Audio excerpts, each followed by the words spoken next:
Cote's Cube. Cote's Cube. Hey everybody, welcome to another great episode of Cote's Cube. This is Tuesday, June 27th. So you can see I have really nice beach hair. I hope you've all been enjoying this great south swell and warm water here in SoCal. If you're not here, I'm really sorry. But if you are here, here's something you got to check out. The NSA Nationals in full swing over at Lower Trestles, and it's going off. The best amateur surfers in the world. If you want to make it this weekend, Saturday is the final, July 1st. That's definitely something you're going to want to check out. Future world champions in training. Also, congratulations to Kelly Slater. Just wrapped up a crazy East Coast tour promoting his new movie, Letting Go. If you haven't seen it yet, I recommend it. It's a great movie. Good action, different side of Kelly you might not have seen before. It's a tearjerker. Also, speaking of tear jerks, Clark Foam closure caused a lot of trouble for a lot of shapers around town, but Reef is doing something about it, offering 700 blanks at pre-Clark Foam closure prices. That means cheaper. And if you want more information on that, go to reef.com, especially if you're a shaper. They're doing you a solid here. And we got to send a shout out and congratulations to my man Blair Marlin. Moving on up, WMG Management. He's the director of surf department over there. Congrats, Blair. They have clients such as Dane Reynolds, Dave Mira, soccer player Freddie Adu, and that guy who plays baseball and is really buff, Jason Giambi, to name a few. And before we get into the show, I got to always recommend the model search on transworldsurf.com. For those of you who might have missed last week's great show, it was a banger. It was featuring Jenna Putnam, Miss April Transworld Surf. We're going to show more of her model shoot after the show, but right now I'd like to introduce you to a local shaper, a legend, great guy, Mr. Steve Boyson. Come on down. Welcome to Cote's Cube, buddy. Thank you. How are you? Good, good. So, let me introduce yourself.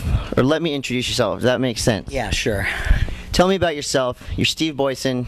You're a shaper. You rule.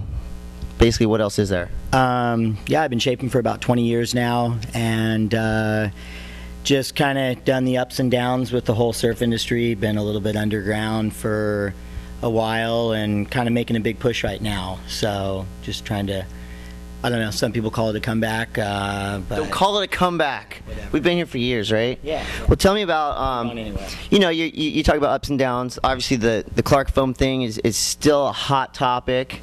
You know, you brought in a Clark Foam blank right here, which we're going to check out in a minute. But tell me kind of how, you know, kind of a middle guy. You know, you're not the huge Channel Islands, but you're not like just local yokel in the backyard. Tell me how that affected like the middle guy shaper. As far as the foam goes, Yeah. It made it pretty tough. It's you know, hard to get blanks. I think the bigger companies that had established relationships with blank manufacturers and distributors kind of had the first shot at getting foam, where as it trickles down to the middle guys and then the guys below that, you know, it was a battle to get foam pretty much for anybody. But we're coming back. We got foam and we're in full production, right? Yeah, there's a lot of foam out there. So, guys, part of the comeback is getting your guys. Who's on the boards right now, team or not? Who you been shaping for? Shaping for a lot of different guys. You know, definitely Mike Todd, full team rider. Chase Stang, another full team rider.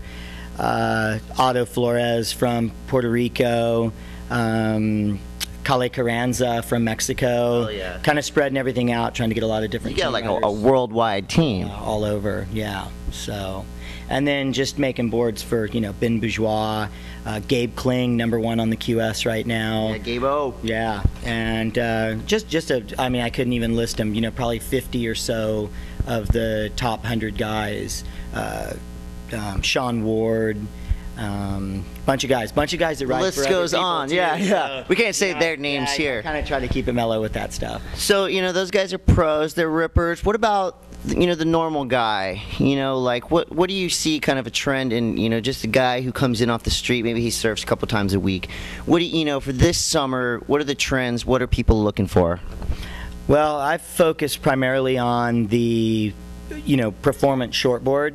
And so you see a lot of these guys riding old school fish, and just pretty much anything goes now as far as an egg or a longboard, or doesn't seem to really matter what anybody rides. I've been pretty much giving everyone a performance shortboard adjusted to their volume. A bigger guy, he's really riding what Mike Todd's riding, or what Gabe or Benny's riding. It's just wider and more volume to suit that guy. But like nice hips in the tail for the bigger guys. For the big guys. Yeah, no, we like that. So yeah, so just adjusting that volume, because everybody wants to ride what the pros are riding, and that seems to work well for them too. If you got enough board underneath you. Hell yeah! So let's let's just take it back to basics right here. Grab this gold. This is gold right here, ladies and gentlemen. This is a Clark foam blank, and you have your shaping tool right here. Hold this. Got my planer. So let's say, let's just take it back to the basics. What's the first step as a shaper? You get your blank. You put it on the shaping thing. What are they called? Shaping racks. Shaping racks. I should have known that. Yeah. And how do you start? You're going to start by outlining the board, whatever type of shape you want, and then you start in with the planer. You plane the top down, the bottom down, you plane the rails in, again, adjusting the volume for what size surfer it is, a bigger guy, a smaller guy. We're making everything from 4-5 all the way up to 7-0 big guy tries and stuff like that. And then you go in with, I've only brought my planer with me, but you go in with a bunch of different blocks. Got all the hand tools. Hand tools, and you get the thing all fine and perfect, and goes into the glassing. So the more you take off with that, the littler the board's going to be. So like a real, skinny, fit, handsome guy like myself, you'll be taking quite a lot of foam small off. board. Yeah. Cool. Well, where can we get your boards?